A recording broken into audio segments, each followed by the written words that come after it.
Welcome to Musical Improvisation 1.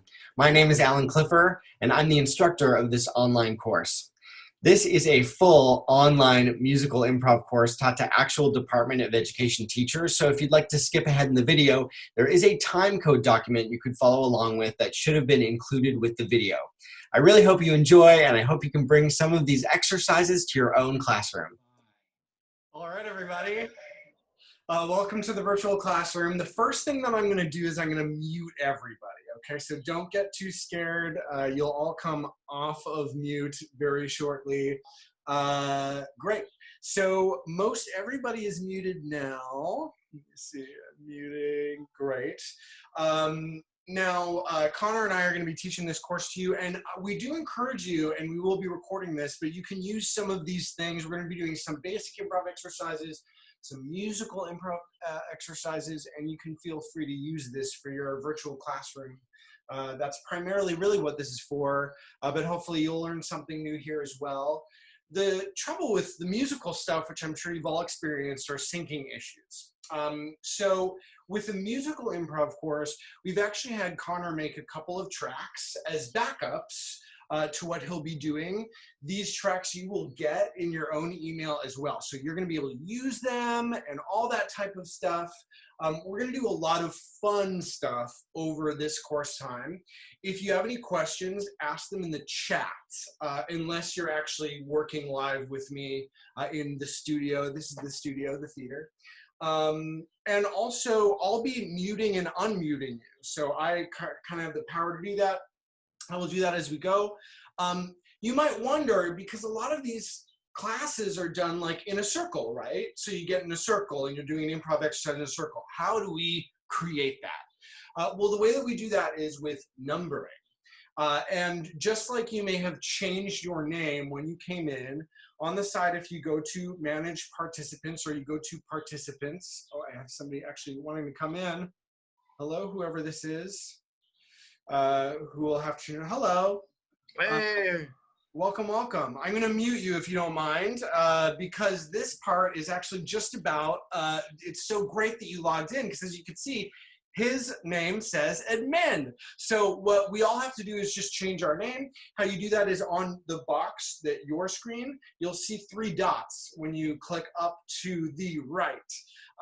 And you'll click on those 3 dots, you'll go down to rename, and you will rename yourself, put your full name or your first name, just so I know how to call on you.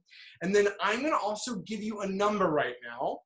For that number, what I want you to do is put it before your name. So it'll kind of look like this if you're number 1.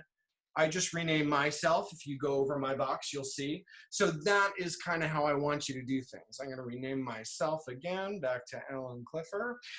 So this is what you are going to rename yourself. I'm going to have Lisa Battle be number 1, please. Carolyn, you're going to be number 2. Carolyn Edwards. Jessica Crescioni, you're going to be number 3. Marissa, you'll be number 4. Gabby Goldair, you're going to be number 5.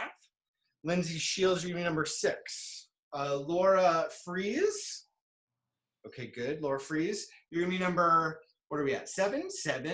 Naomi of Avendeni, oh, so close. Avendeni, you are going to be number 8. Erin Motton, number 9. Maggie Boussard, number 10. And Woody, number 11. Awesome. So this will kind of be our circle, and I'm going to renumber us as well. For the person that has number 2, Carolyn, can you still put your name after number 2 so that we still know your name? Awesome. Everybody seems to be there.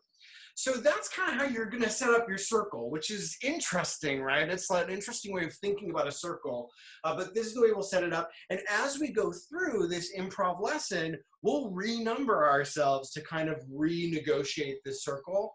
Another way to do this, if you have a bit of a smaller class, they can make number cards that, like, if you don't want to go in order, you can bring the number cards up to the screen.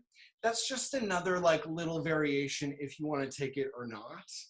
The next thing that I want to say is that the class is all about patience, which is kind of what improv class is all about.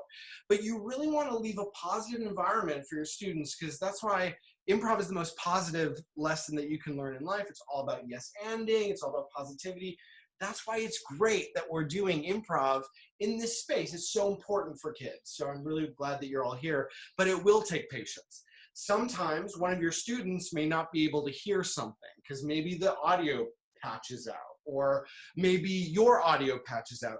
And all you have to do is just say, oh, can you repeat that? Sometimes we forget that type of a thing. We get frustrated by this technology. I just try to manage like, it's cool, it's cool. Like, it's gonna be frustrating sometimes. It's gonna take some patience, but we're gonna have a great time together. Sometimes when we do a musical exercise, like a one-word song, for instance, Connor will play on his piano. He's going to share his audio directly from his computer. And then you're going to do the one-word song. It may not be in tempo. Again, there are sync issues with Zoom. So it probably won't be in tempo, but just continue on. I think we have enough musical knowledge, and Connor's gonna make some really easy medleys for you to follow along with, that it's okay. Wherever it falls in the song, that's cool. That's improv. So exciting stuff. So the first thing that I'm gonna do is lead you through a warm-up. And the way that I'm going to do that, depending on how much space you have at home for when you lead your own physical warm-ups at home, which is kind of difficult, I'm going to go by my body and what I'm doing, and I'm going to try to back up as much as possible in order to do legs as well. Now, if you're teaching from home, make sure to wear pants. I'm sure you already know that. Okay, great. So we're going to do a little fun warm-up together. This is the acting improv side of the warm-up. And then Connor is going to do a musical director type warm-up with you as well. When Connor's doing those exercises like warm-ups, I'm still going to have you muted. So you'll hear Connor. You can sing along to his beat in your own rhythm and beat. And then for group exercises, it'll be a little bit different. Okay, so for the warm-up, we're going to do a bit of physical warm-up, just like we do if we were in the normal world right now. So take your right arm, lift it all the way up in the air. Take your right arm, just to show that, you may know your left and your right, but it's okay, you're going to have the opposite. Awesome. Great. And then take that all the way across your body. Good. Take your, what, did I say left arm? I meant right arm. That should be your right arm. I still have trouble with direction, okay? The Canadian school system failed me. All right, so you're gonna take your left arm up in front right here, like where your elbow is, right? And then straighten this one. This one should be all the way straightened out, like so. And then you're gonna slowly slide this arm all the way down to your wrist. Pull in just a little bit more. You should feel that right in your shoulder. So all the way down to that wrist. Slide it from here all the way down to that wrist. Very good. Then take it up and over. So this one goes behind you. And then try to connect. If you can connect your hands to the back, that's great. If not, that's okay too. The one thing is your head starts to kind of sag down with your arm here. So keep your head nice and straight on top of your body. Oh yeah, everyone looks good. Everyone looks good. I could see everybody, by the way. I have a little grid view, so I could see everybody here. Then what I want you to do is take your opposite arm. So the one that was behind here, not that one. Your left arm is going to go across your body. Your right arm is going to come over your elbow here, and then you're going to kind of squeeze in a little bit. Good. This one should be all the way extended out. Then you're going to slide it on down all the way to your wrist. Pull in just that little bit more. Very good. You should really be feeling this right in your shoulder. Good stuff. And then take it up and over once again. This side is harder for me. I cannot connect my two hands, but that's okay. I'm just going to grab the back of my neck. And then I'll keep that head nice and up on that body too. Very good. And release. That is awesome. So now we're going to do the leg part of the workout, a part of this kind of thing. Students at home can also do this seated. It's totally fine, whatever way that they want to, because this does involve some balance. So you can stand or you can do it seated. And I'm going to just tilt my computer screen down a little bit, go a little bit further back because we're getting the legs now. So you're going to float your right leg up into your hand by the knee. right? Like when this happens, okay, you kind of lose balance, right? So the way to keep balance is by holding in your core, and then it's like a string is like pulling you up into the air. You're nice and elevated there. Very good. If you're doing it seated, you could just raise into your stomach. Very good. And then take it out to the side. Now, my hip likes to kind of go up a little bit, so I want to put my hip down. I want this to be a nice straight line. Try to examine that for yourself, keeping this to the side there. If you're down on a chair, you can just do this. Awesome. And then the harder one to do while you're seated, this one is behind you. So you grab by your ankle. Now, make sure that your knees and your thighs are shoulder width apart. You don't want to be peeing on a fire hydrant, and you don't want to be fully zip closed. You just want to be shoulder width apart. And then see how my hip goes up? I'm going to want to put that down a bit. If you're seated again, you can just take it behind you. Awesome. And then kick out in front of you, if you can, all the way out in front of you, and then you can shake it on down to the ground. We're going to do the same with our left. So we just take the left up by there. Keep on examining those hips. It's pronounced Malhan, like Han Solo. Okay, all right. Oh, I see your name. The wonders of Zoom. Take it to the side, and then also make sure that those hips are nice and straight. Up to the side, and then to the back. Oh yeah, and just make sure that those hips are nice and straight. Now, just like we did with the last one, kick out in front if you can, and then lower all the way to the ground. Good, that's awesome. So we're gonna now go up to our face. Whoops, I disappeared there for a second. We're now gonna go up towards our face and do a little facial massage. So what I like to do, because my hands have been everywhere and it's COVID time, so I'm just gonna go like this. I'm just gonna wipe them off. I'm gonna hand sanitize them. I don't know, whatever you wanna do. And then you're gonna take your hands up to your forehead and you're just gonna roll in like so with the temples. I'm nice and sweaty in this Zoom studio. I have a lot of lighting on me, so you might be wiping off the sweat now. Then you come down to your eyebrows. We're going in and out on the eyebrows. Nice. Then what we're gonna do is we're gonna take our index finger and our middle finger, and we're just gonna roll in on the temples.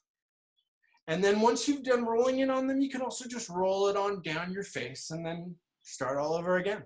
Roll in, all the way down. I love this one. And one more time.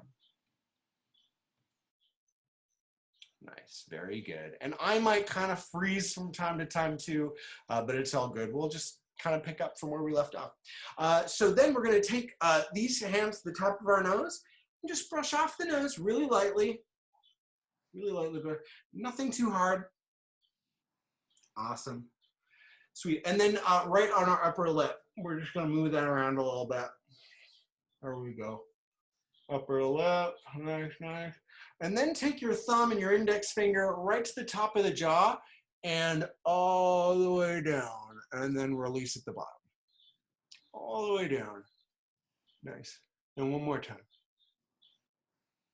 Nice. And then take the two index fingers and just slightly poke underneath. And you're actually poking your tongue muscle. And what I find is fun for high school students is then I say, well, this is your tongue muscle. And I tell them to put their hand right here and move their tongue around so they can actually feel it. Kids like to do that. They have fun with that. So there we go. That's our little facial massage. Then what I want us to do is open our face and close it as tight as we can, okay? So opening is like this. And then closing is, okay? So open as big as you can. And close tight. And open as big as you can. And close tight. And open as big as you can. And close tight. And then shake it out. Awesome. That's really great. Now, I don't know how some of your students will feel. You know, maybe they'll feel more comfortable in a Zoom level because they're in their own space, so they'll kind of come out of their shells.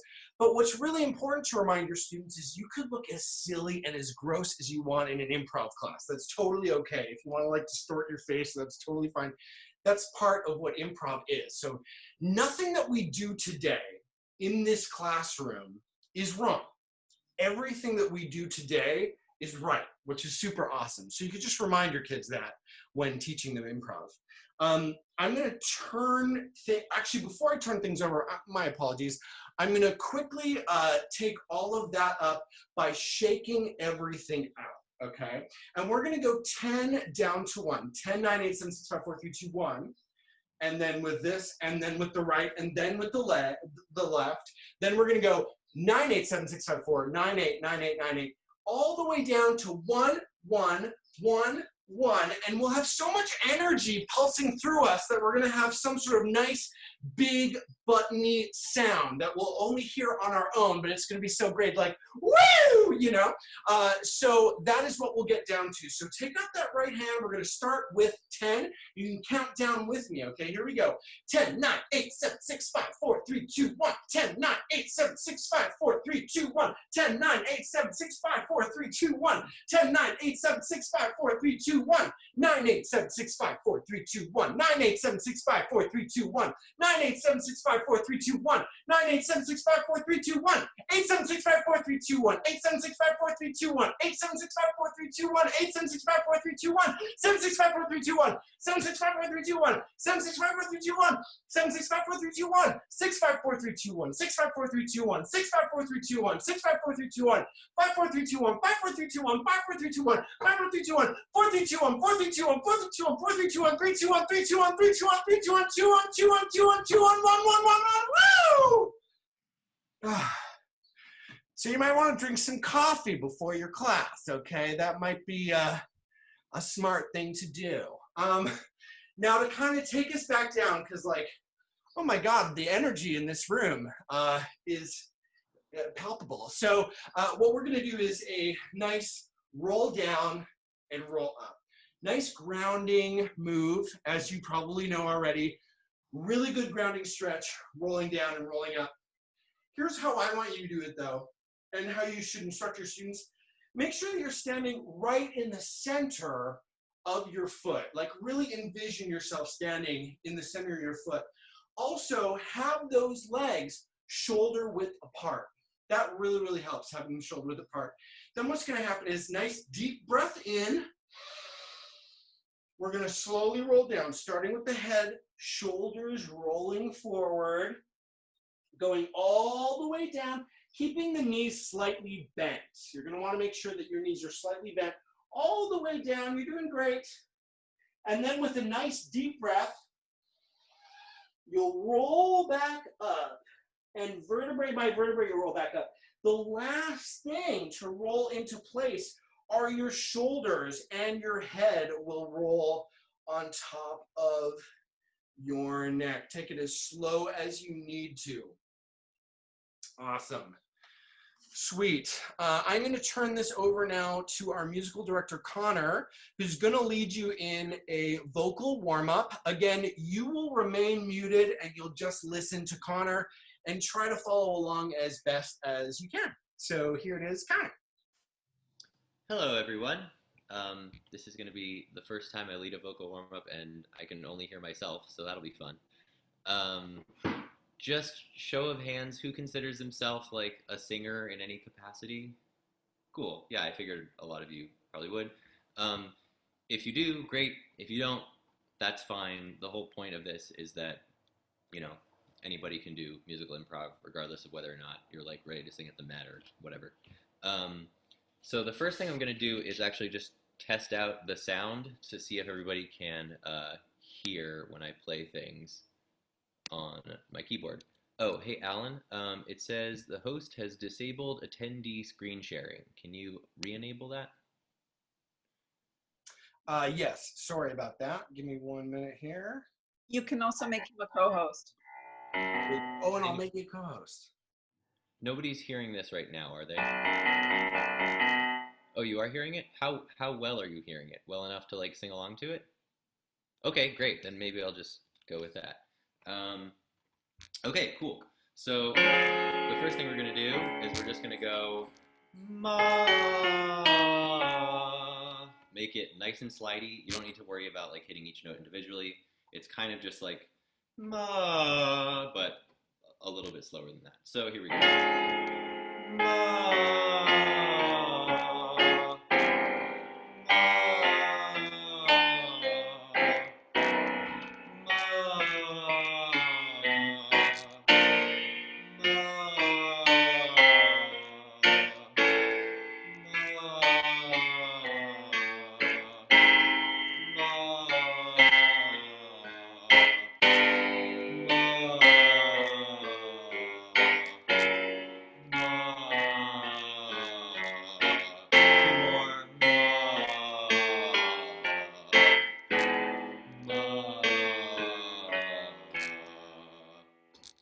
Cool. The next one is going to be lip trills, and I really like doing this one. Some of you who also lead singing warm-ups may know this, but lip trills really force you to tap into your breathing. It's really difficult to lip trill effectively and like actually make the trill noise if you're not breathing well. So for this one, really make sure it's as much about the breathing as it is about the notes. So take a big breath, and we'll go. Here we go.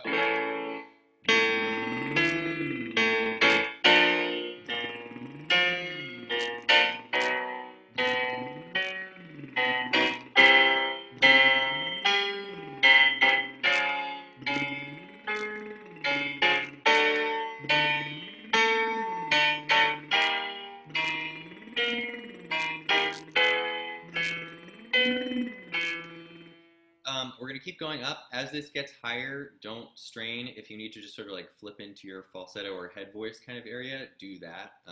It's not about belting it out because you can't do that when drilling.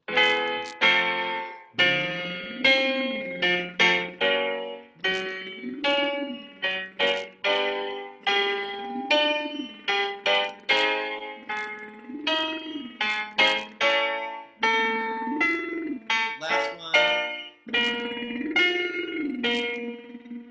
So now your voice probably feels like it's up in the ceiling a little bit. So let's take a nice big breath and do a big sigh all the way down from the top of your range. So here we go.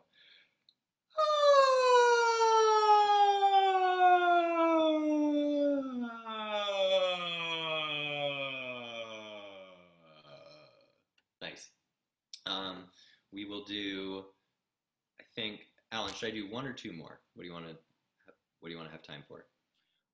I think it's up to you. Yeah. Okay.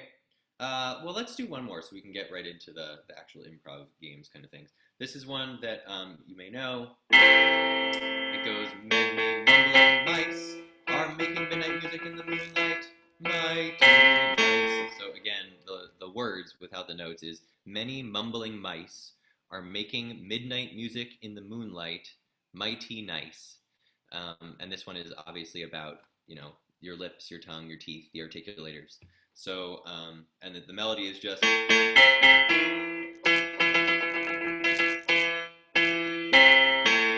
Nice and simple in terms of the singing. It's really about practicing, moving your lips, getting the words out. So here we go. Many mumbling mice are making music in the moonlight.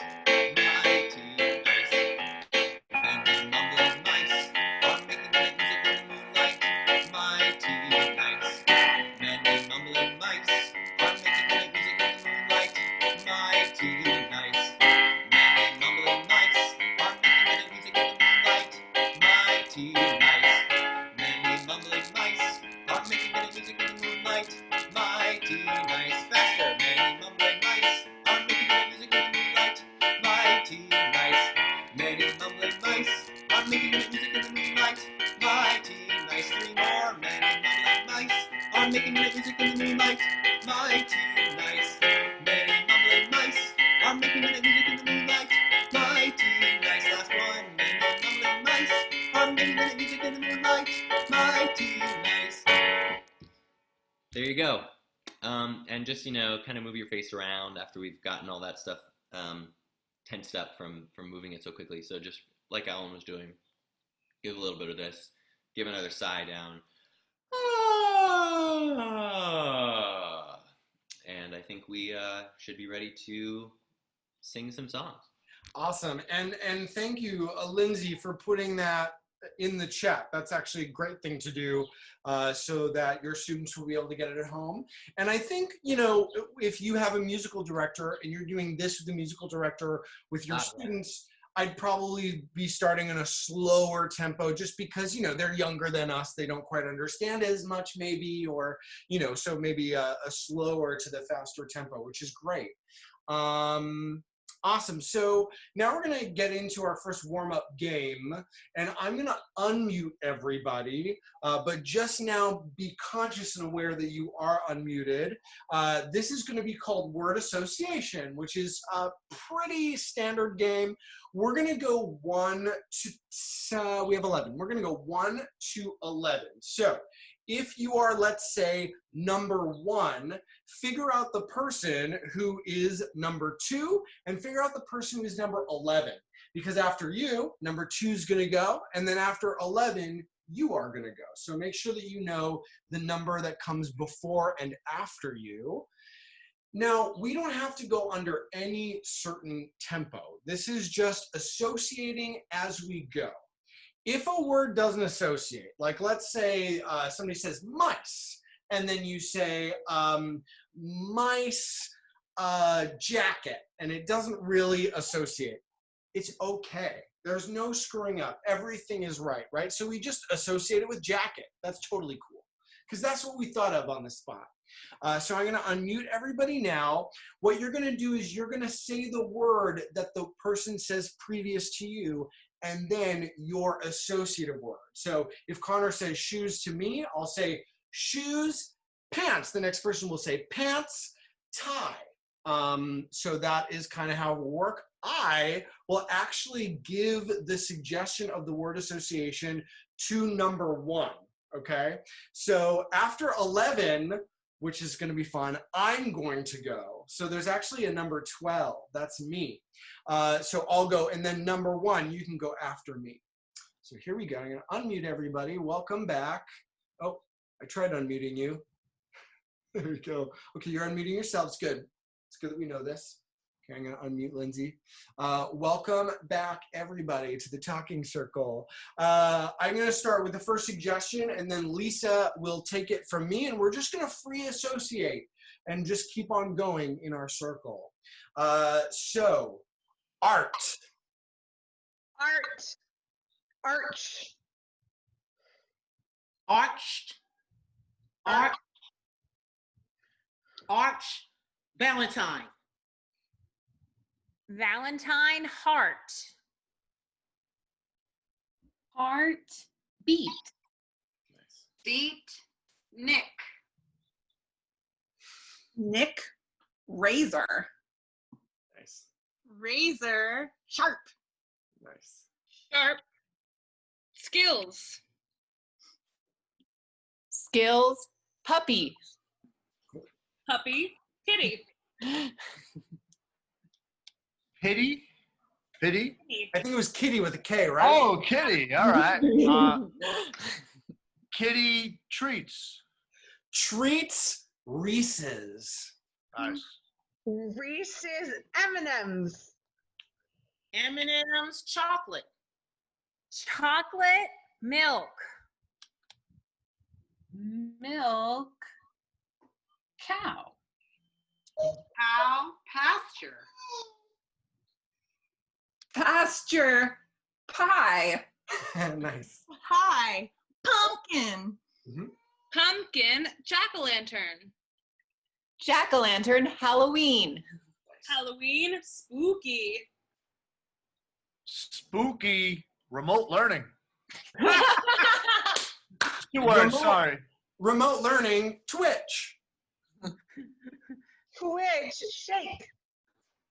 Shake rock. Rock canyon. Canyon deep. Deep well. Well water. Water. Boat. Boat. Sail. Sail by. Bye. Hello. Hello, goodbye. Goodbye, thank you. You're welcome. Thank you. You're welcome. You're welcome. Not. Not yes. Yes. And. And then. Then Neverland. Neverland. Twinkle. Twinkle Tinkerbell. Tinkerbell Fairy. Fairy godmother. Godmother Nightmare.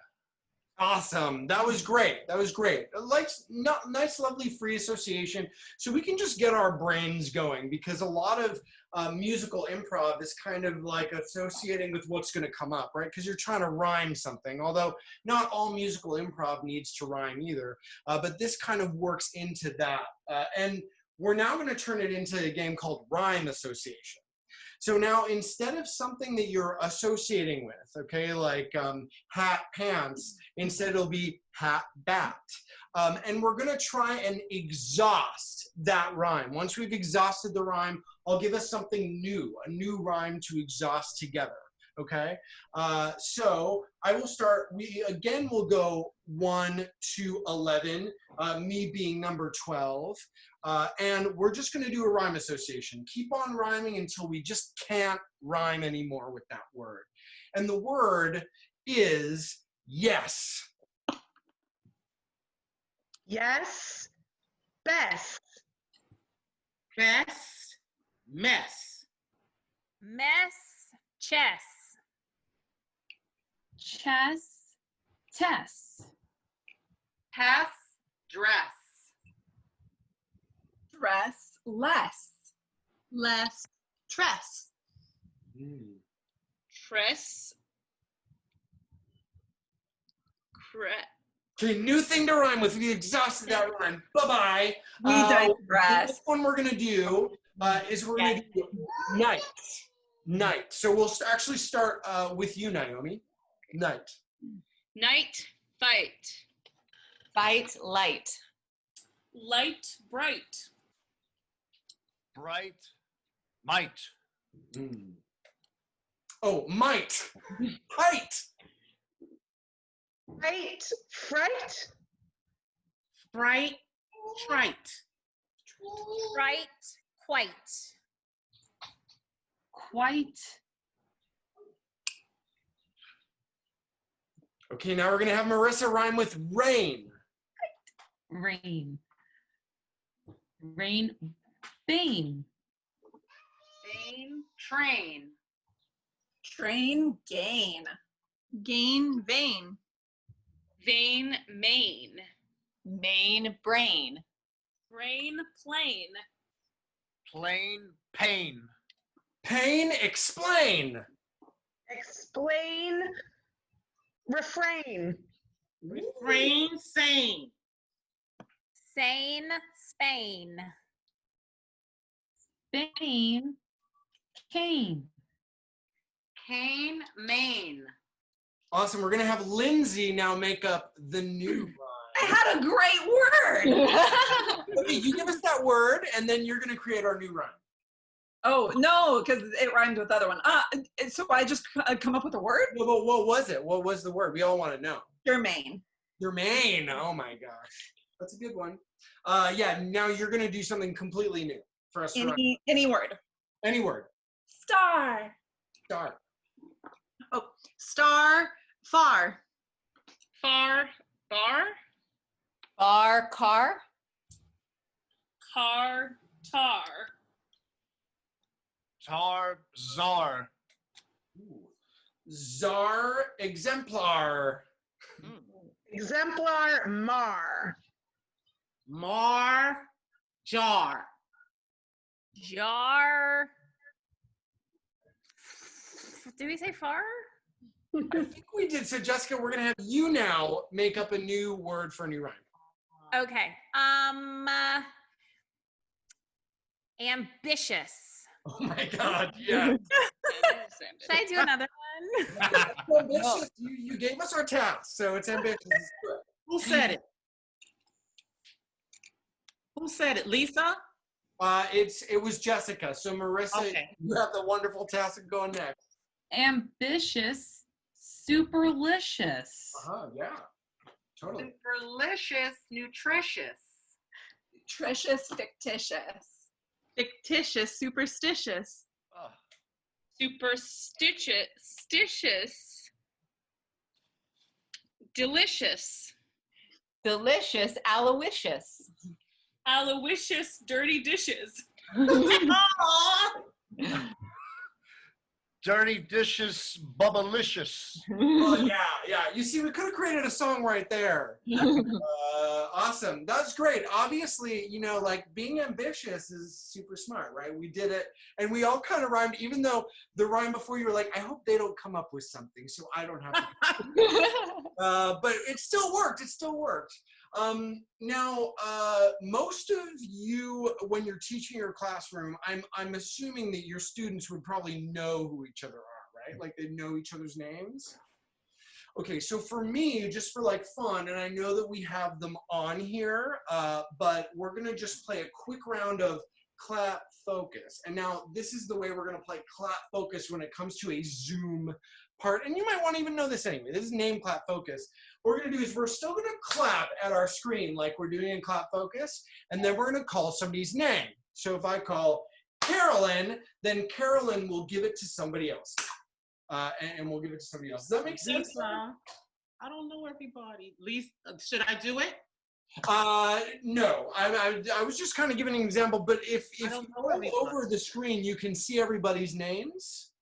But what or should I do? the side check. Okay, like this. Yeah, do you see that? I don't see everybody though. What should I do? So at the top, Oh, okay, I did the gallery. yeah, gallery view. Okay. All right. Awesome. Great. So if you could see everybody's names, or also on the side there, you're just going to call out random names. Now, it is a little bit easy, but it is still kind of giving us that lovely brain sense of just like being aware and staying alert. Because improv a lot, especially for them high school students who just get everything like that, like the mind wanders, right? So this is keeping the brain active, even though it's a pretty easy exercise.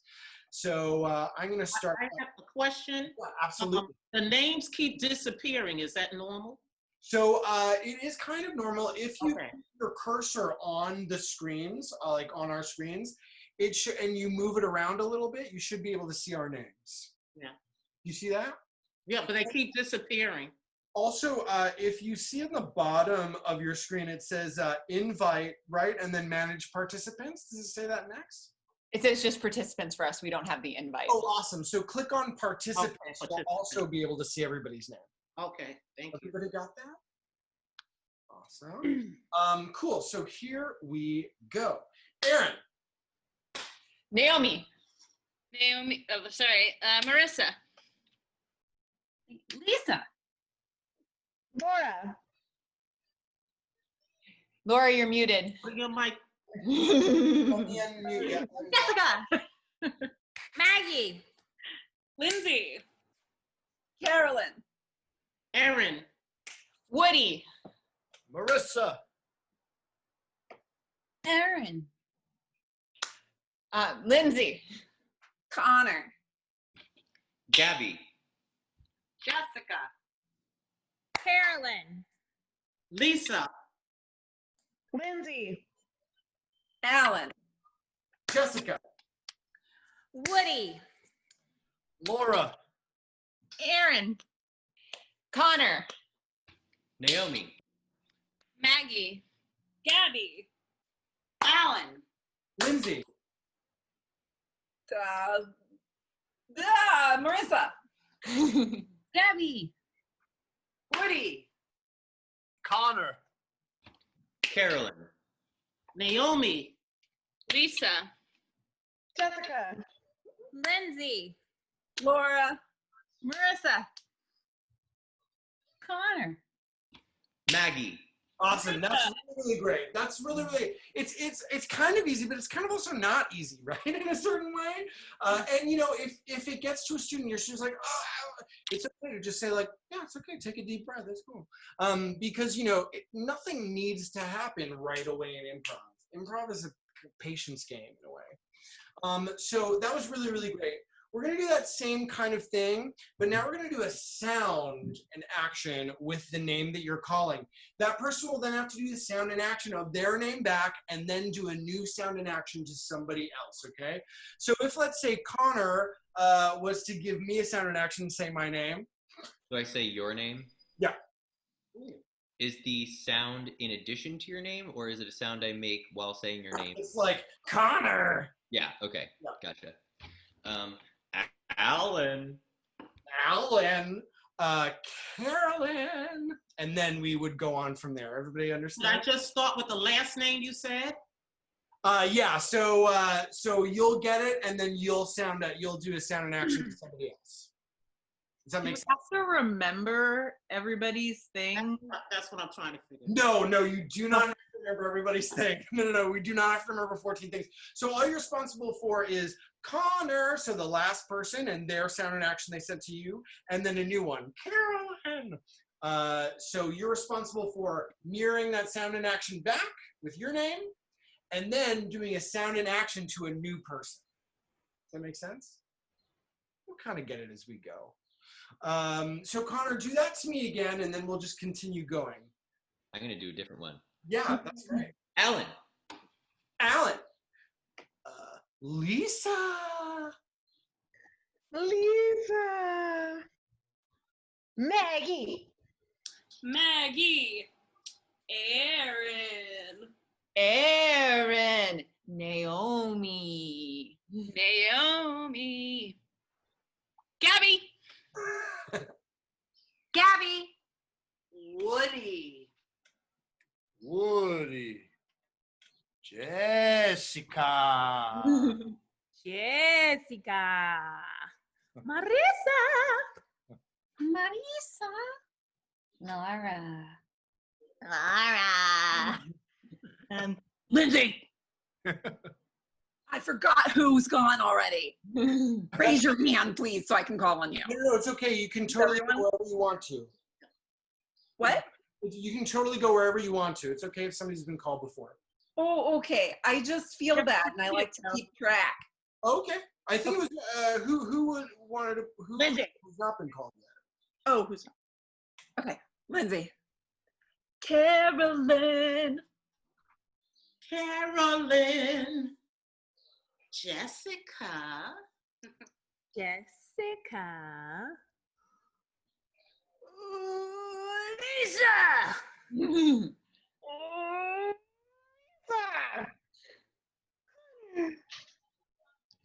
Was that me? I couldn't hear.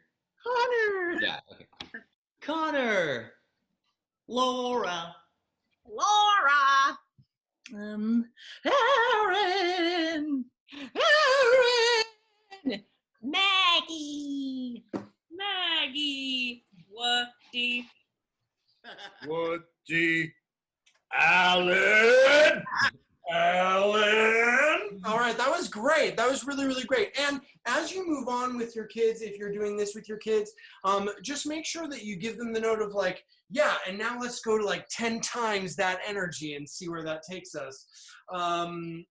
That's totally great. And I love that idea, actually, Lindsay, of checking in with who hasn't gone yet. That is a great idea, just to make sure that everybody's participating, because it's easy as a teacher when you have this grid view of all these people to kind of lose track of that too. So that's a great idea. Question. Yes, of course. What is a good way to keep track? Like sometimes I have a roster, but it's really hard to like look down and check people off. Absolutely. What's a good way? I think the good way is exactly what you did, which was just asking, okay, who hasn't gone yet? And then putting the hand up. Kids put a hand up once they go. So then you have like, you could have them put a hand up so then it's marked. That's a great idea as well. Mm-hmm. I think any of those ideas really work. You know, you really have to, I find that in a way you kind of have to set up your Zoom classroom in whatever way best works for you. You know, I think both of those are really amazing ideas, keeping your hand up. Actually, sometimes when I'm in a circle in a practical classroom, that is what I will do, Lisa, is like, yeah, leave your hand up. So that is a great idea as well. So I think either asking but it's hard for you to actually keep track of it yourself. That's a really difficult thing to do, I think.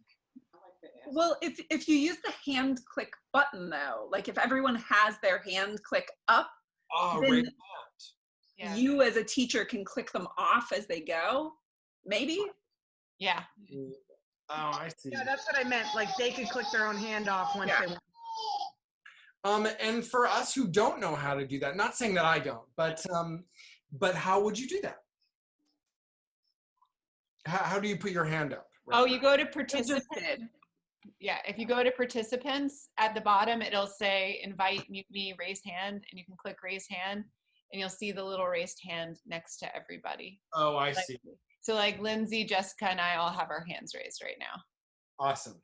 And then I lowered my hand. So as then, the host, I'm not sure I can do the same thing. but you can lower our hands as the host. Got it. Oh yeah, I can see there. Oh, I see. And then it says lower hand. So if you are the host, yes, you can. But you can't raise your hand as the host. So Yeah. Okay, good to know. Good to know. Thank you for that. I appreciate that. You know, it's such a new space, right? That it really takes some time to figure out. Awesome. So that's our kind of our warm up, and now we move into the exercise portion of the day. And our first exercise is going to be an exercise called "It Was a Great, Great, Great Day." This is a song, and this is the first song we're going to be improvising together. I'm also just going to mute everybody again. Oh, I'm going to mute everybody again. You can still hear me, right? Awesome. So "It Was a Great, Great, Great Day" is the first improvised song we're going to sing. And don't worry about it, because we're not going to be like rhyming or making up lyrics. This is really you just kind of like singing to us about your day. So there's a chorus that we're all going to kind of sing on our own together. It's called "It Was a Great, Great, Great Day. It was a great, great, great day." Some of you might have even played this before. "Everything is going my way. It was a great, great, great day." That's what we'll always go back to. Connor's going to share his sound and screen with you in order for us to be able to hear it. Can you do that yet, Connor? Yeah, can people hear this right now? So I will anchor that "It was a great, great, great day." I'm going to unmute you when it's your turn to sing about your day. We're going to go 1 to 11. And all it is this. So the chorus, once again, "It was a great, great, great day. It was a great, great, great day. It was going my way. It was a great, great day." Then what's going to happen is, as you can see, it's not going to exactly sound synced. So you just go and we'll catch up with you. What your verse is going to be is something like this. "I woke up this morning and I was feeling tired. So I got some coffee and I had my nap, and it was really great. I had a really fun time in my bed when I was napping. Then I woke up and taught a class, and it was a great, great day." And then repeat the chorus. So basically, could everybody hear me when I was singing? Okay. Yep. It might be better to do this a cappella. What do you think, Connor? Whatever. Are you sharing your sound and screen with us right now? I am not. I think people were saying they could hear the piano just as is. But I don't know if that was masking you or what. I mean, I could hear me and you at the same time, but I don't know if that's what everybody else could hear. I see. You couldn't hear me at the same time. Cool. So I'm going to do this a cappella for you so that you'll sort of more hear it. So it goes like this. "It was a great, great, great day. It was a great, great, great day. Everything was going my way. It was a great, great, great day." Then you'll have a verse. "I woke up this morning. I was feeling tired, so I needed to grab a coffee. So I grabbed a coffee and I drank it down, and then I went for a nap. And then it was a great, great, great day." Everybody will join in. So you do not have to rhyme, okay? You do not have to do anything but just sing about your great, great, great day. That's really all you need to do. So just because we'll all want to hear each other and we're not going to be tracked, we're going to do this one a cappella. I think a lot of these exercises actually can be done a cappella, really. But there are some things we'll do with tracks, which we'll get to a little bit later. But If you want, I can try turning down the volume on this keyboard and see if that helps. Or if you just want to go ahead and do it a cappella, we can just. Yeah, why don't we try that? Do you want to try just turning down your keyboard a little bit, and we'll see if everybody can hear me? Can people still hear this, or is that too quiet? You can still hear that. Okay, cool. Do you want to try it with me singing let's give one, it a and shot. then we'll move on to number one? It was a great, great, great day. It was a great, great, great day. Can you hear me? Everything was going my way. It was a great, great, great day. I woke up and was kind of scared because I had this Zoom class. This is my first musical improv Zoom class, and I think it's going okay. It was a great, great, great day. Get ready, Lisa. It was a great, great, great day. Everything was going my way. It was a great, great, great day. Here we go, Lisa. I woke up this morning because my daughter was screaming, and then I went in to check on her. And then later we went on a walk, and she walked by herself around an entire city block. Yay, it was a great, great, great day. You can feel free to sing it home too. It was a great, great, great day. Everything was going my way. It was a great, great, great. Here we go, Carolyn. It was a great, great, great day. It was a great, great, great day. Everything was going my way. It was a great, great, great day. I had a good sleep. I woke up one time. I didn't meet my Misty at all. I taught 3 classes. I stretched a lot. And now I'm here with all of y'all. All right, it was a great, great, great day. Everybody, it was a great, great, great day. This is fun. Everything was going my way. It was a great, great, great Jessica. I woke up this morning and had a coffee. I had my southern pecan flavor, and then I had another one after I looked at my Google classes. Woo, it was a great, great, great day. It was a great, great, great day. Sounds like it.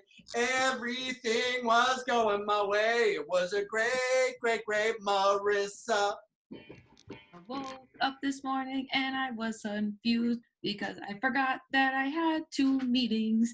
And then I was talking and my husband was working, and we'd always talk over each other because it's life at home. All right, it was a great, great, great day. Everybody, it was a great, great, great day. Having fun now. Everything was going my way. It was a great, great, great. Here we go, Gabby. Woke up this morning and I called my physician because I've been waking up all night. Sent me to the ER and I had some tests, but I found out everything was all right. What? It was a great, great, great day. It was a great, great, great day. Good blood test. Everything was going my way. It was a great, great, great day. Here we go, Lindsay. I woke up this morning and I was real tired. I got on the computer, but I wanted to be fired. I saw some of my students and I answered lots of emails. I think I'm going to hell. Woo! It was a great, great, great day. You're not going to hell. It was a great, great, great day. Hope heaven, everything is going my way. It was a great, great, great Laura. Woke up this morning and I ate English muffins that I made from scratch. Oh yeah. And then I went on a walk and I witnessed a high-speed car chase with a policeman. It was a great, great, great day. High-speed car chase. A great, great, great day. Oh boy, everything was going her way. It was a great, great, great day. Naomi, sorry, 1 second, Naomi. There you are. Oh, you unmuted yourself. Go ahead. I woke up this morning and I snuggled my cat. Then I went on the roof and I ate some ice cream. In between, I taught a few lessons. It was a great day. It was a great, great, great day. Yes, it was a great, great, great day. Sounds like it. Everything was going my way. It was a great, great, great day. Aaron. I woke up this morning and I had a shake and it was really chocolatey. Then I got on the computer and texted all my advisees and made them wake up. All right, it was a great, great, great day. Go to Shake Shack, a great, great, great day. Having fun now. Everything was going our way. It was a great, great, great day. Here we go, Maggie. I woke up this morning and I forgot my coffee because I was editing a video. I had to get rid of the TikTok watermark so my kids wouldn't know my user. It was a great, great, great day. Goodbye, watermark, a great, great, great day. Everything was going my way. It was a great, great, great day. Woody. Not really too sure what to sing, but I'm here with all you great people, yeah. Woo. Peter, Avery, Alan, and Laura Fries with the English muffins, yeah. All right. It was a great, great, great day. It was a great, great, great day. Everything is going my way. It was a great, great, great day. It was a great, great together. Great, great, great. Great day. Everything was going my way. It was a great, great, great day. Woo! Yeah, that was awesome. That was awesome. Also, like, I have to say, because I have taught a couple improv classes on Zoom so far, but like, oh my God, the musical improv stuff is so much more fun.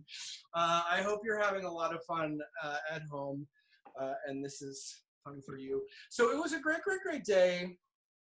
It's just fun because a lot of people, when they come in for musical improv, even if you're a bit experienced, people have this impression about musical improv that it's so scary. I have to rhyme, I have to do all this stuff. So this actually shows people that musical improv is not about that. You can be funny and you can be entertaining by just singing about your day, and that's okay. So this is really important, especially for beginning musical improvisers. I'm going to take us through a bit of an improv game now, just on establishing scenes, because if we ever get to scene work, it's really important on how you establish those scenes. Not everybody will be able to participate in this particular game. Of course, when you're fleshing out your improv or your musical improv class, everybody will be able to play. But for purposes of the time that we have together, all the things that I want to get through with you to show you as an example, we are going to do this with only a few people. So this game is called Who, What, Who, Where. Every improv scene that you do usually needs to have those elements as a part of them. And it's great if they come out the first thing in the scene, right? Who, what, and who, where. So you know exactly where the scene's taking place, what's happening in the scene, where the scene is. So what's going to happen is it's going to be a two-line scene. I'm going to assign person number 1 and person number 2. Person number 1 will be responsible for giving the who and what of the scene. It's going to be very simplistic. It's not going to be like we would actually do a scene on this stage. It's more so going to be like this. That first line will be like, Grandma, I'm so happy to be in this grocery store. Okay, super basic, right? This is not like a highfalutin Broadway type scene. This is more so just really establishing the scene. And then that second person will give the who, what. So the who, where is what? Grandson, or grandmother, rather. We don't know who the other person is, grandson, granddaughter, we don't know yet. But we know grandson, and we know it's in a grocery store. Who, where. The other person will then give the who, what. Yes, grandson, will you pick up that cranberry sauce? It'll be perfect for the Thanksgiving meal. There you go. Who, what, who, where, grandmother, grandson, in a grocery store, they're picking out cranberry sauce for the Thanksgiving meal. That gives you everything you need, and then you can improvise because you know exactly the context in which you're improvising in. So when we do scene work in the Zoom space, the best thing that we can do is those people who are not participating will watch, but they will actually stop their video. Now, you'll want to remind your participants that this isn't a time to walk away from the camera, because we could ask everybody to come right back on video at any time. And that's how you hopefully stop your students from kind of, doing not great things on the Zoom. But that is really, again, up to your discretion. I'm sure scenes can also be done with video still on. So I'm going to take the two first volunteers who I see unmute themselves. So the first two volunteers I see unmute themselves. If you want to play this, be nice and brave. I'll also guide you through this. First two people who want to take a little step. Okay, Aaron, I have Aaron. Anybody else? Jessica unmuted herself. Jessica, yay. Okay, so everybody but Aaron and Jessica and myself, I'm going to actually ask you to stop your video, but make sure that you stay very nearby.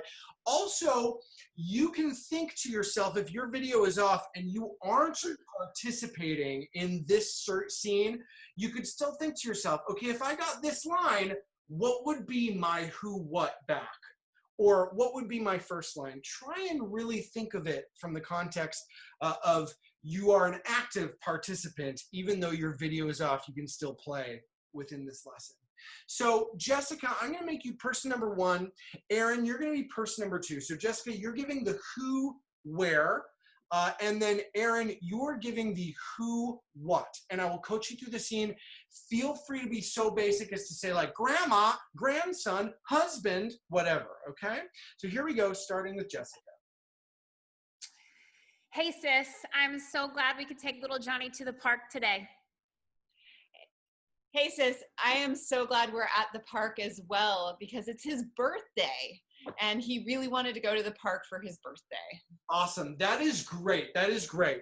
What I will say though, as I'm noting it, although it was a great foundation of a scene, it's almost like the who, where, and what were given away in the first sentence, right? Because it was like sis, right, in the park with the child already. Let's try that again. I want you to give that exact same line, take the child out, and then I want you to respond, Aaron. Okay. Hey sis, it's a beautiful day to be in the park. Hey sis, it totally is, and a great day to see raccoon wrestling. Yeah, raccoon wrestling! Who knew that was gonna come out? But like, honestly, I love raccoon wrestling. So that's really great. Do you know why I would have asked for that change? It's okay if you don't, but I like to pose the question back on the class. And if anybody who has their video off wants to chime in, feel free to turn your video and your audio on, that's okay. But do you have any idea why I would have asked for that slight little change? Maybe. Yeah. Wouldn't it be because Jessica then didn't have a chance to add to the scene? Aaron, If one was happening, then we're collaborating. Exactly, because you both want something to do, right? Just like in an improv scene where you don't ask a question off the top. Does anybody know why we don't ask a question off the top of the scene? Let's say I say like, Aaron, what are you doing? You know, then Aaron actually has to do all of the work. Yeah, to make them work together to create the situation, yes. Yeah, so, you know, you don't want to give everything. Both of you want to do this lovely equal work. That's fantastic. I'll have you two turn your video off. I'll take the first two people to turn their video on.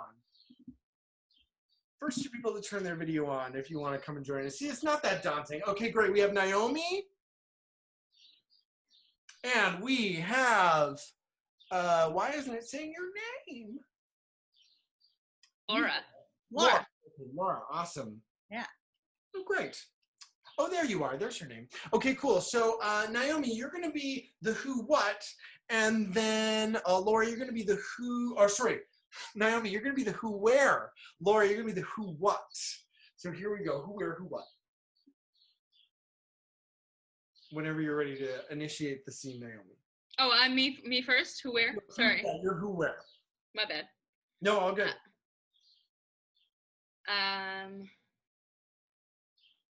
Mom, I want to go to the beach.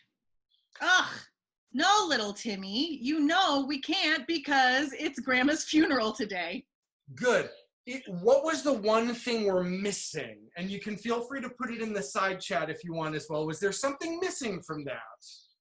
Where we actually are. I said where I want to go. Yes, exactly. Where we are, right? Because we have to be so specific. It's all about specificity. You kind of have to treat your audience like they're dummies in a way. And I hate to say that about an audience, but you kind of have to treat them like they are. You have to spell it out. So let's try that again, Naomi. Try giving us the who and the where. Mom, this apartment is boring. Well, Susie, maybe you can help next time bringing in some money. What? Yeah, that's great. No, Oh, that. don't even second guess yourself. That's great, right? Where could that have gone though? Like maybe you can pick up a shift Exactly. at our family cake store then. Or even, yeah, you could. Out of this life. Or you could just, like, it's time to make some ends meet, right? You're 4 years old, time to get in the job market, you know? There's a lot of places you could go. So that was a perfect scene, right? Again, even the last scene that was done, they were right. Even the first time they were right. We're always right. So don't second guess yourself. That would have been a perfect scene. And we have the who, what, and the where in the end as well. So I want to actually get those two back who were here first. I think it was Aaron and Jessica. I'm going to get Naomi and Laura to turn off their video. And then I'm going to get those two to come join again. And Jessica as well. Awesome. So now I want you to actually flip the parts. So Aaron, I want you to do the who, where, and Jessica, I want you to do the who, what. So who, where? Yeah. All right. Yep. Hey, bestie. I really love hanging by the pool. Me too, bestie. And we get to work on our diving. Awesome, that's great. They're by the pool, they're best friends, they're going diving. It's so simple, right? That's great. I'm gonna ask you about your experience on both sides in a minute, but for now I'm gonna have Naomi and Laura come back on, and you are going to switch sides as well, Jessica, and awesome, we'll have you turn yours off. Great. So now we're gonna switch sides. I don't know why your name keeps disappearing on me. Laura, we're going to have you do the who, where, and then Naomi, we're going to have you do the who, what. All right. And don't second guess yourself. You're so good. Hey, boss. We need to leave this building and go to the next one. But here, let's do one more. Try to be specific. What's the building? The building. Okay. And I'm still gonna go, hey boss, though. Absolutely. Hey boss, the alarm's going off. We need to quit this bank. Hey, boss. No kidding. Let's get out of here before the cops get here. Awesome, that's great. So again, we could have given a little bit less information off the top, but what I'm saying by simplifying is get out of this building. Well, what building? Probably the office or something, right? Easy, office. Or something similar to that, but don't give the who, what, and the where away right off the top. Let's have Jessica and Aaron back up, and actually everybody can come back up, but everybody stay muted except for Laura, myself, Naomi, Aaron, and Jessica, so you can all turn your videos back on. Awesome. Naomi and Laura and Jessica and Aaron, how was that experience for you? Was it different? Was it harder or easier on one side or the other? Just as a precursor, I always like to do this in my classes. I like to discuss what we're doing and how it relates back. So let's talk about that a little bit. How did it feel? I think for me, I thought it was easier to do the who, where, the first thing, because then you're having to think a little quicker with whatever you get. It's not like you can just make it up. Well, I mean, you can anyway, you know. And you have to go off what that other person just said if you're the who, what, right? See, I was the opposite. I liked going second, so we were a good match. I liked going second because then I didn't have to think of anything off the top of my head first and be like, oh no, I'm setting the scene up. I was like, oh, you're gonna give me something, and then I don't have to think, I just have to talk. It's funny because there are a lot of improvisers who specialize in starting or ending the scene. You know what I'm saying? If you all know Horatio Sands back at the old UCB, he would always be that person who would like either start or button the scene with something hilarious. So, you know, you can figure out what you are. Are you the initiator, or maybe you're the one who wants to kind of like, okay, you initiate and then I'll take it. Try being both. It's a good exercise. Great. That was awesome. This is going pretty all right. I'm gonna call on Connor now. Connor is actually gonna lead us in a bit of a song structure workshop before we go back to singing a lovely improvised song together. So I pass it to Connor. Great job, everyone. I enjoyed those scenes, particularly the raccoon wrestling. I wanted to see where that went, but that's another day, I guess. So let's see. Can I share my screen now? I can. Great. Can everyone see this blue thing that says boilerplate pop song structure? That's actually working? Okay, great. So you actually all also received this from Callie, just so you know as well. Yeah, it was sent out before too. So this is just like the most basic representation of what the structure of a pop song usually is. And the reason that we're sharing this with you is because sometimes you're not just improvising like your little chorus of "It's a great, great, great day." Sometimes you're improvising an entire song, either because the improv game requires you to improvise a song, or because, you know, maybe you're actually doing like an entire musical and you're improvising the whole thing. It's very helpful to have this sort of template so that when you start a song, you have some idea of what you're going to do, right? When we sang "It's a Great, Great Day," we knew we were going to sing like 4 lines about our day and then sing "It's a Great, Great, Great Day" chorus. So while you're improvising, you still have a framework. So this is just a framework so that when you have to improvise an entire song, you're not starting from absolutely nothing. I don't know if this is going to be like super boring and something that everybody already knows or what, but the basic idea behind most pop songs is that you have a verse. Well, actually, the basic idea is you have a chorus that you want everybody to get stuck in their head, right? So that's why you see chorus showing up here 4 times, which is more times than any of the other words. And it also is, you know, highlighted because that's kind of the point of your song. And when you're improvising a song in like a scene or something, usually the chorus is going to be addressing whatever the point of that song is. So like if it's the raccoon wrestling song, then, you know, maybe the chorus is the thing where you sing like, "Sunday raccoon wrestling is my favorite activity," you know, whatever. The way you get to the chorus, though, is usually by putting some stuff before it that leads up to it. It builds up to the chorus, and that's what your verse is. So the most common form is either to go verse and then another verse in the chorus, or just to, you know, get rid of this verse. That's why it's in parentheses, and just go verse, chorus. So basically, set up what's going on, sing the chorus, and then you do it again. Sing another verse. So usually that's going to have the same melody as the first verse or verses, but be about something different words. And then you sing the chorus again. A lot of the time it's the exact same words, as I'm sure you're aware if you've listened to pop music. So that makes it super easy, right? You've had to do some work to come up with these verses and this chorus, and then you have to do some work to think of this verse. But when you get to here in the song, well, I can't highlight it, but when you get to here in the song, if you're improvising, you get a little bit of a break, because as long as you can remember what you did here, or at least you can pretty much remember what you did here in the first chorus, you get to just do it again, and you don't have to think of anything new, which is really helpful. There's lots of repetition in music, and that's actually really helpful when you're improvising, because you don't always have to think of new material constantly. However, when you get to this section of the song, the bridge, usually that is new material. And this is going to be something that contrasts with the verse and the chorus that we've already heard.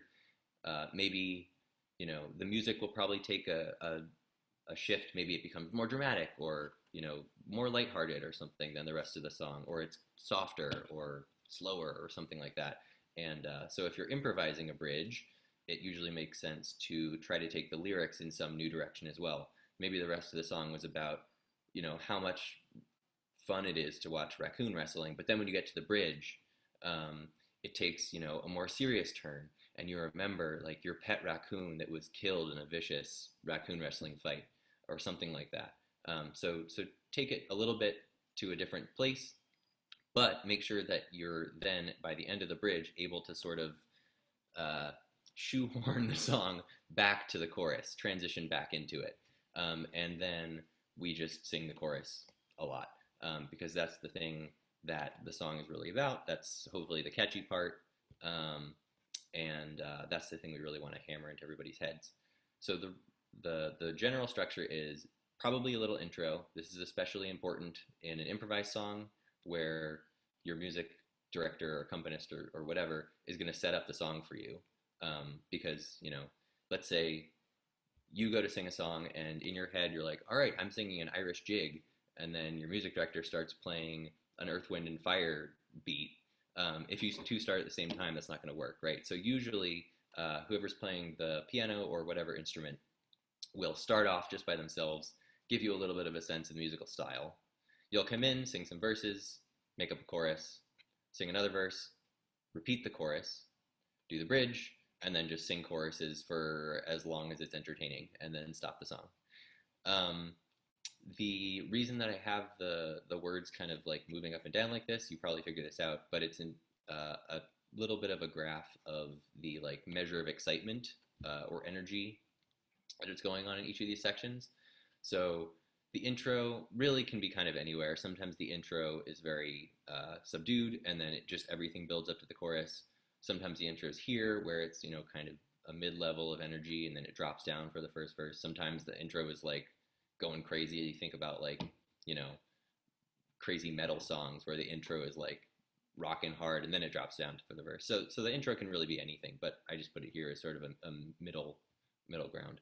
But this structure is pretty standard, where you have the first verse that's kind of like the least energetic part of the song.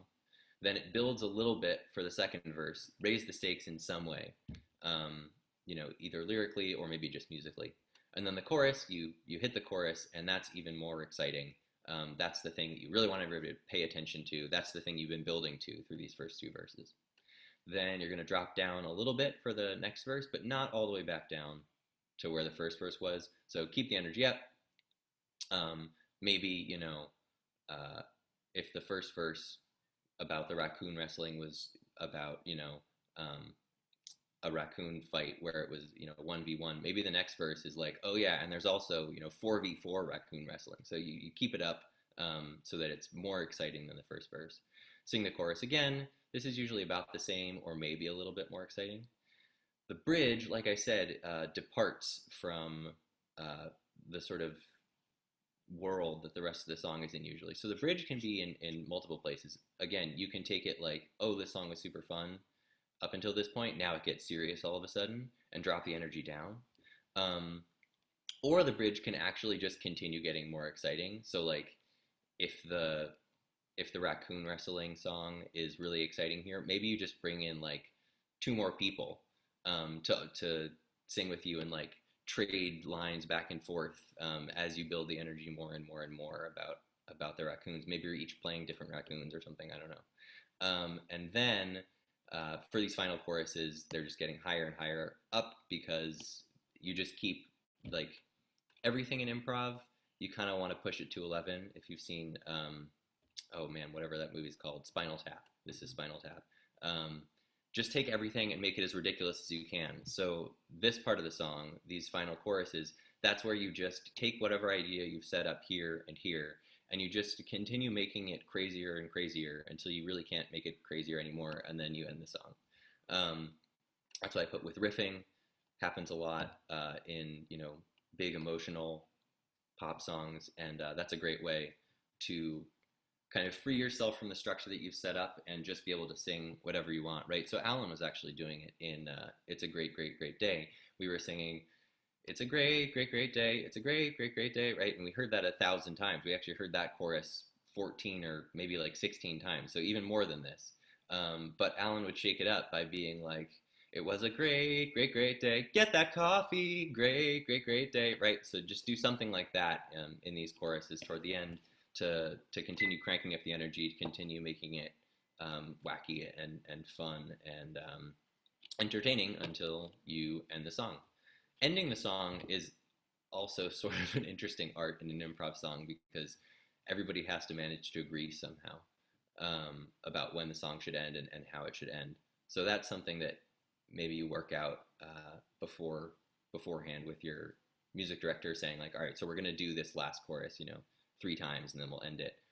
Or you just decide like someone in the group is the person who decides when the song will end, and they all kind of go like, great, great, great day, like semi-conduct people, stuff like that. But anyway, this is the template that I would recommend using if you're trying to improvise an entire song and you need some, sort of place to start from.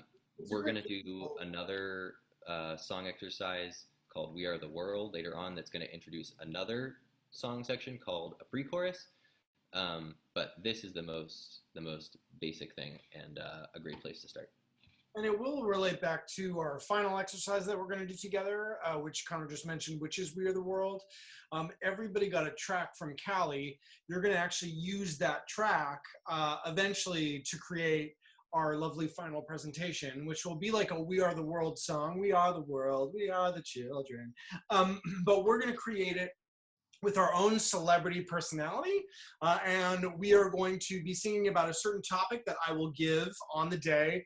And the way that you'll do it with your students, again, because things will not sync up, you'll do it once with the actual pianist, and then you'll use that framework. If you want to do a final presentation, you use that framework for them to actually take the track, sing it to the track at home by themselves and record it. And then the teacher can do some editing after the fact if you want to do an actual final presentation.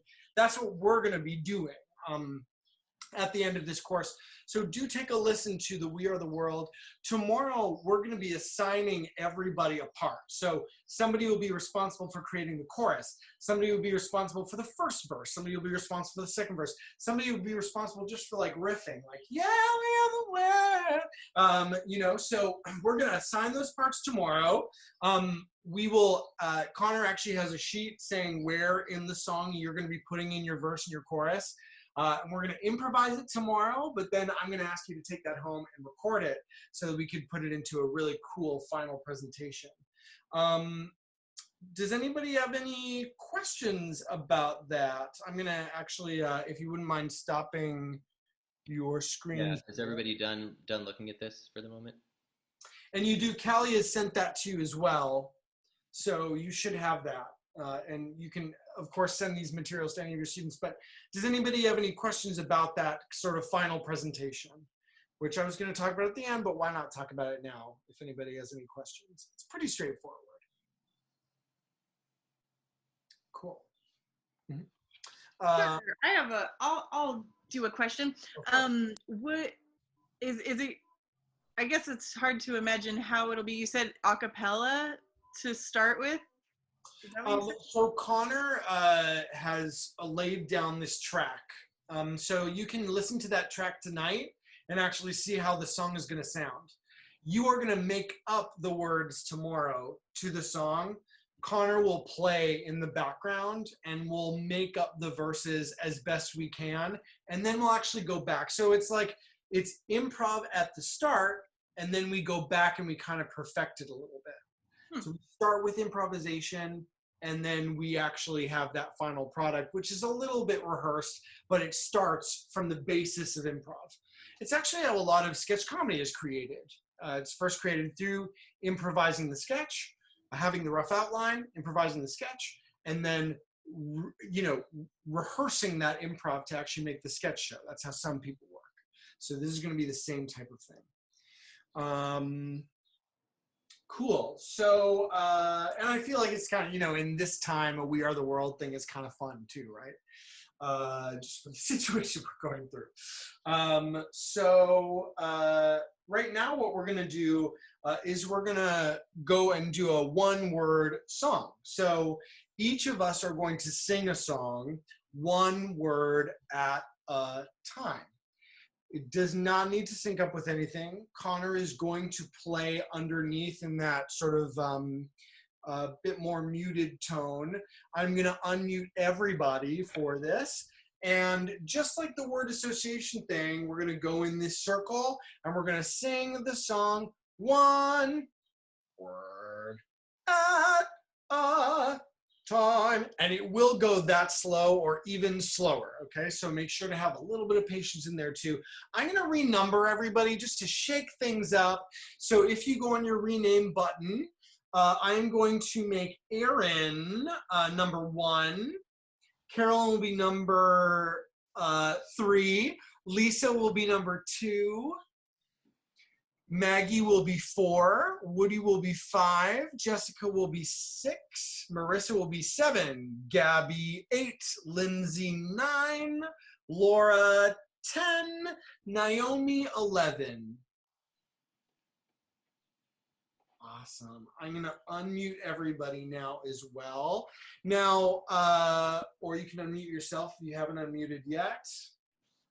Awesome. So what's going to happen here, and what needs to happen at the top of all musical improv songs, we need to get a little bit of a feel for what it is exactly we're going to be singing to. So we're going to let Connor kind of play that out, play one little verse of it out, and then we'll start with our one-word story. And I'm going to give us a suggestion. Yes, Carolyn.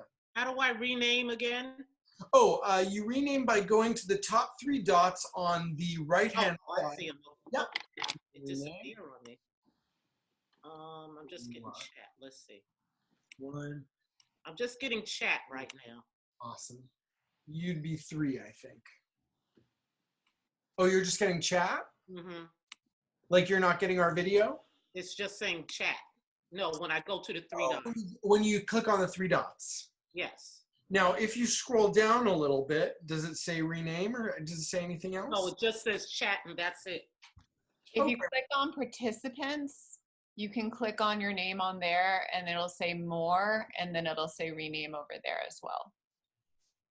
So it should be on your right-hand side. Okay, thank you. What number am I again? You're number 3. Okay. Awesome. Thank you. No, not a problem. So the suggestion for this one-word song, and really listen to the word that came before. That's why we're going to need some separation between each word, right? And we're going to try to create a cohesive song. Let's see how we do the first time. Probably won't be as cohesive the first time as it will be the second time. And we're going to really listen to Connor first. I will start. Remember to know who's before you and who is after you in the one-word song. So your suggestion for the one-word song is camping. That's the suggestion, is camping. Are you playing right now, Connor? Nope. Can everybody hear that? And it's not too loud? Okay, cool. Yeah. And if we go on our own little medley that we kind of create as we go along, that's okay too. We're just kind of gonna go as we go. So I'll give the first song word, then we'll go to Aaron, and then we'll go all the way to 11, which will be Naomi, and then I will add another word, and then we'll go back to Aaron. So the suggestion is camping. Let's listen to Connor super quick. Here we go.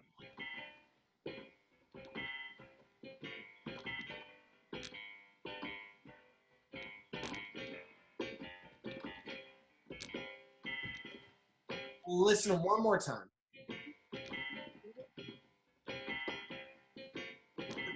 Connor? Awesome. I'll stop you there for a sec, Connor. Would you mind just turning it up so we can just hear it once through, up a little bit, and then we'll have you turn back down? Yeah. Is that like much louder? Okay. Yes.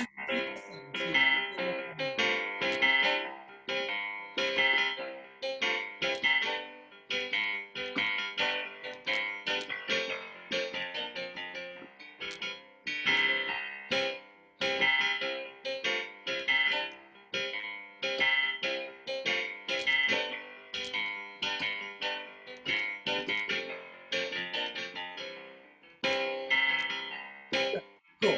So I'll have him play it one more time, and then I'll go with my word. Connor, we'll have you lower your tone.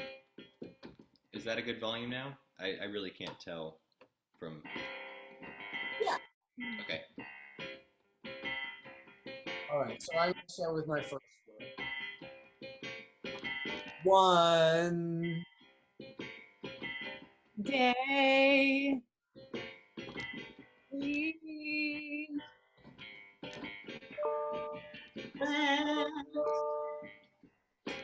Camping. Brother. I didn't hear the word. I'm sorry. Brother. Brother. Sister. Cool. So, just going back, I'll stop that for one quick second. So obviously, as we could hear, it is a little tough. Is it tough to hear people's words? Mm-hmm. So it really is about enunciating as much as we can. Do we know the melody, the medley enough to maybe do it without the piano? And maybe we could do that a cappella. That might work a little better. Let's try that. Let's see if we could do it a cappella, if we remember in our minds what that medley is. So we could at least hear it from Connor first, and then go from there. And be sure to really be direct and enunciate as much as you can. Okay. So I'll just start, and we'll just continue trying to go along on some sort of lovely melody. So the suggestion is still camping. Okay. So. One Day. We Wet. Camping. That's your prize. Brother. Sister. Camping. Time. Or S'mores. And. hot dogs. And. Gorp. Good. Hot dogs. Very good. Very good. Very good. So that was our first little attempt at an online song, right? We went camping. We were having s'mores and hot dogs. That's good enough. Okay, we've told a bit of a story in a song there. Here's the thing, though. We really want to think of it as a story and a narrative, right? So we don't want to just go from I went camping, brother, because that doesn't necessarily give us this nice cohesive. Well, we've got a bit of a cohesive story, but let's try to go off that word that came before to create that beautiful cohesive story that comes out. It's like doing a one-word story, yet we're singing it a little bit, okay? So I'm going to give you a new suggestion, and we're going to start once again. Your new suggestion will be zoo. Zoo, okay? And I will start again. We'll go 1 to 11 and then back around to me. Don't worry about it having a tempo. This isn't a song that we're like recording. We're not Ariana Grande, right? So we're just having some fun together. So we are doing a suggestion of zoo. So here we go. I Went. To The Pandas. And Saw. The. Chickens. Eat.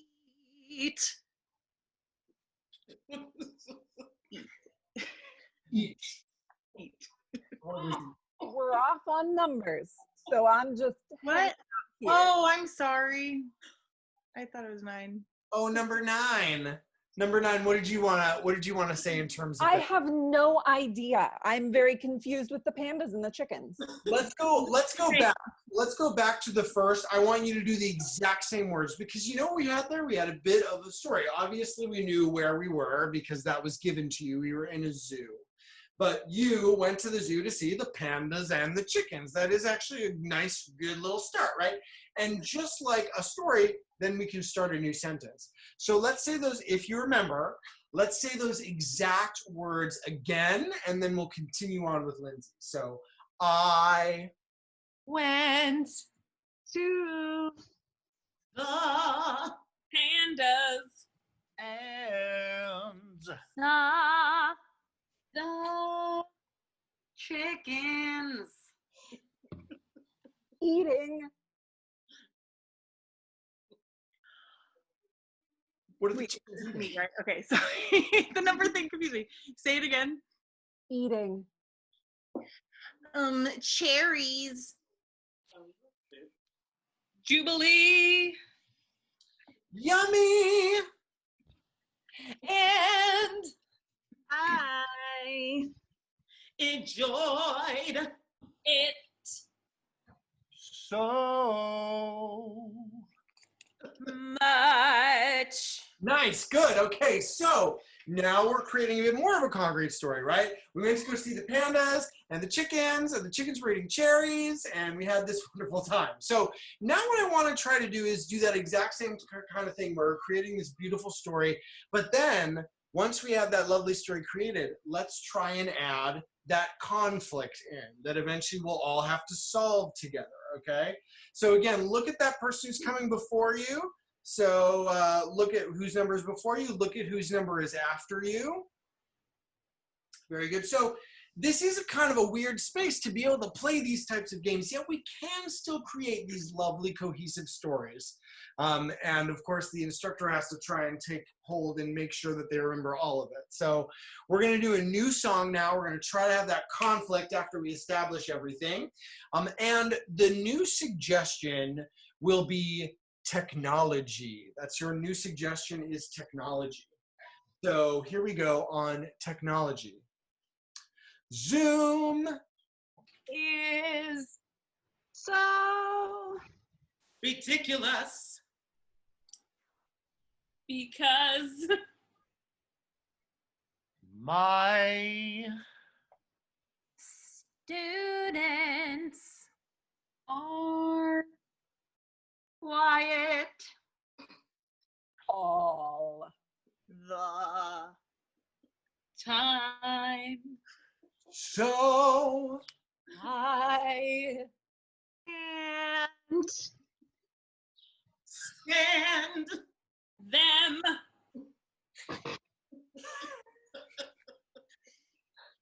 tell us how you really feel.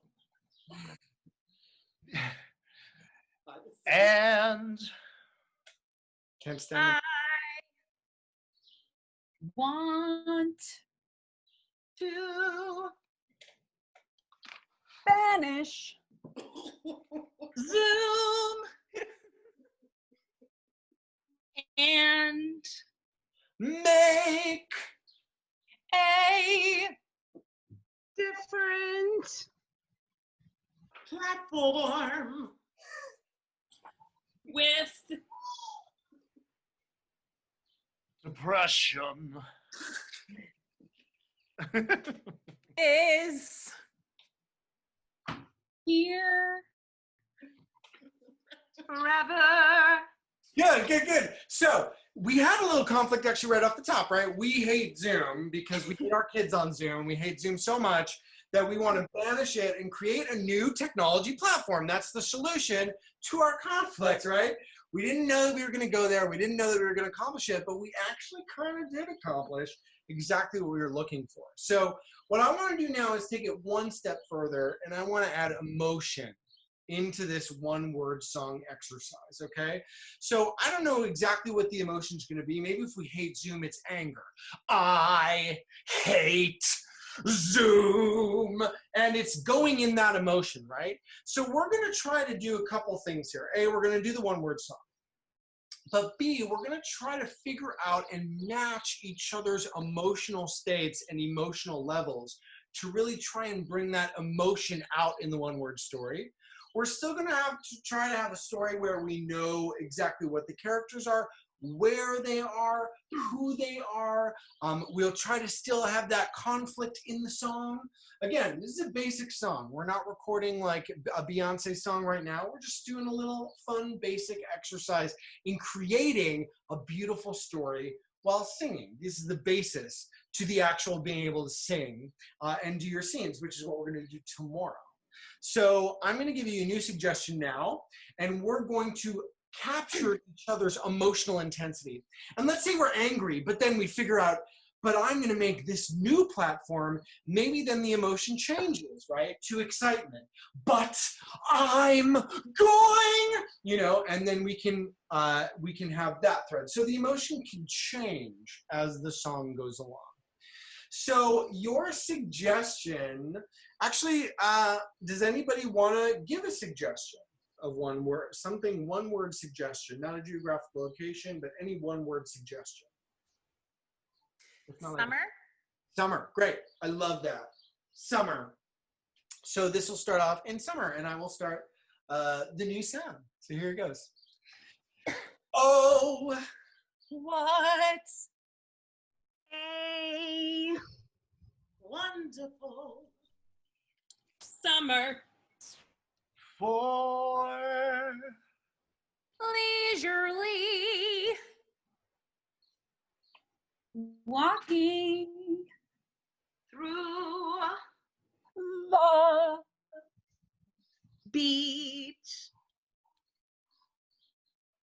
And frolicking through the neighborhood.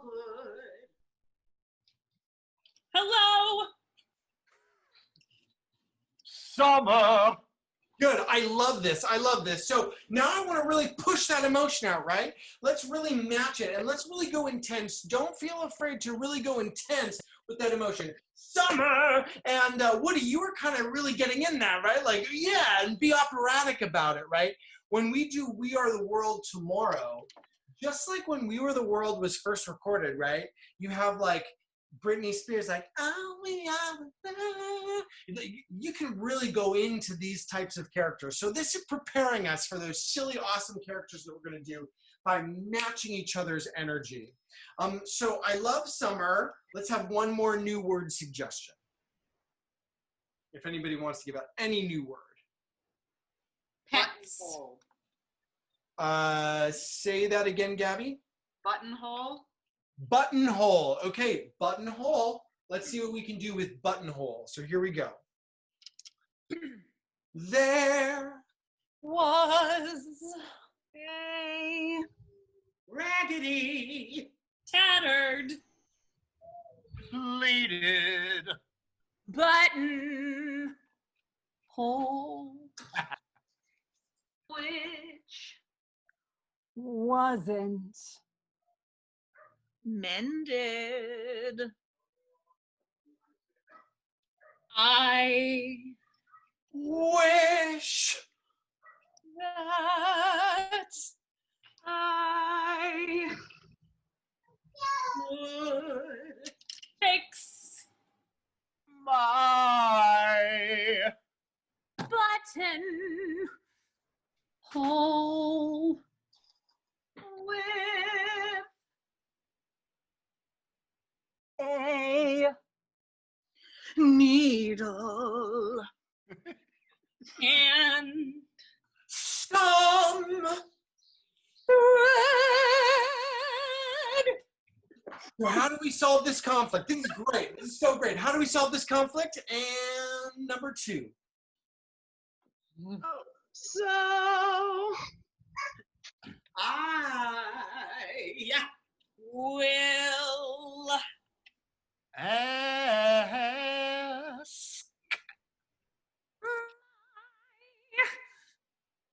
Mother for just a teeny tiny piece of thread great. That is super, super great. So listen, I mean, it's silly, right? But we had this lovely little song structure, right? Oh no, my buttonhole. What am I going to do about it? I need to fix it. Cool. Well, we'll get a thread and a needle. Oh, but I don't have that. Well, we'll ask my mom. Great. Cool. Awesome. End of song. So if you bring this lovely emotion into it, it's just kind of fun, right? Like it's fun for your students to like really delve into the emotion. So with that having been said, I want to assign this tiniest fun piece of homework because in school we all love that, don't we?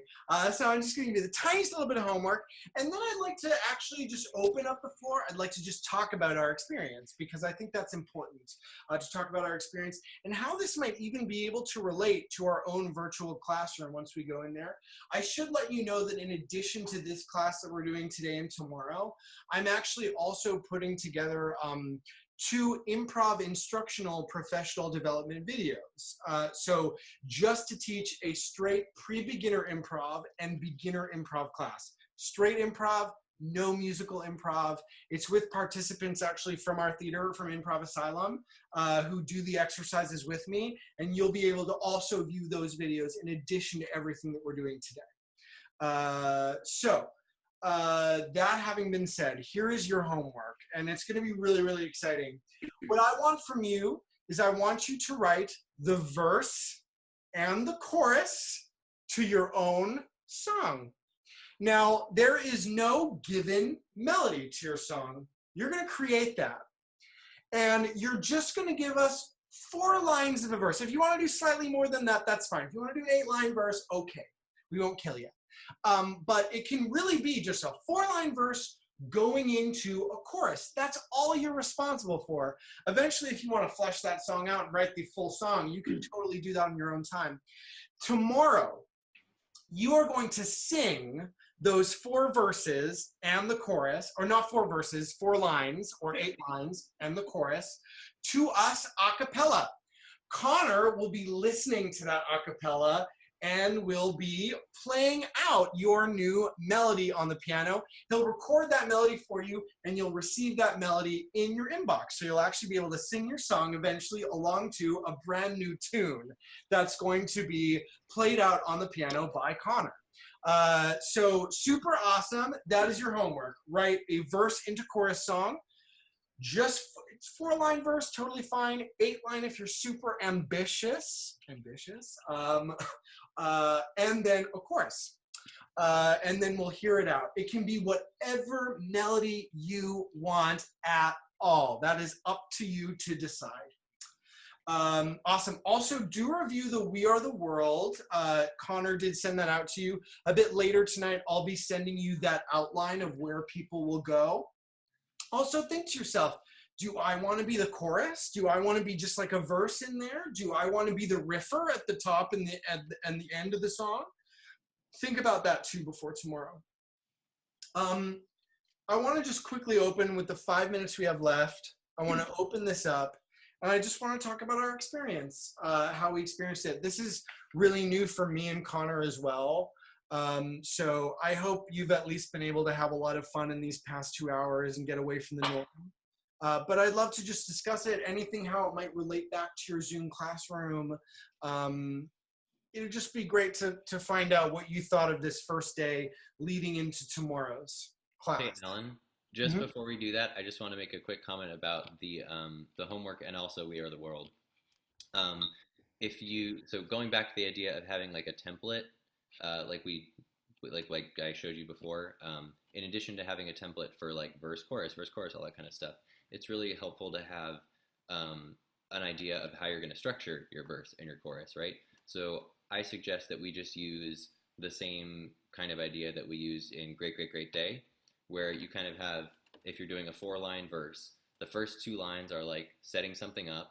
The next 2 are completing whatever thought you just started out. So, like, this morning I woke up and I got in the car and I drove to the store. That's laying out some idea.